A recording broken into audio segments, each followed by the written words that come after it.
आपण पुरा ढोरामध्ये चांगली वागणूक मिळते म्हणून आपण दिव्यावरून पैसे लोक सोडा कारण त्याचं की कल्चर कसा बंगापूर अंबरनाथ कल्याणवरून येणाऱ्या गाड्या फुल असतात आणि आपल्या प्रवाशांना चढता येत नाही आणि ऍक्सिडेंटला सामोरं जावं लागतं. दररोज आपल्या एरियामध्ये 2-3 अपघातामध्ये नवतरुण तरुणी या अपघातामध्ये मृत्यू पावत आहेत आणि एक चिंताजनक बाब आहे. तसंच आता गणपती सण आलेला आहे.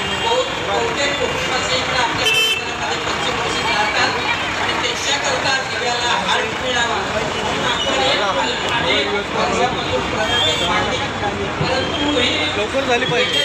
आपले असलेले रेल्वे प्रशासन दाद देत नाहीत आणि म्हणून या विषयाला आपल्या वाचक आमचा आपला ॲडव्होकेट आदेश भगतने हा कार्यक्रम आपल्या प्रवासी संघटनेने कार्यक्रम आयोजित केलेला आहे. खरं म्हणजे नाव दिलाच आहे का कार्यक्रम करावा लागतो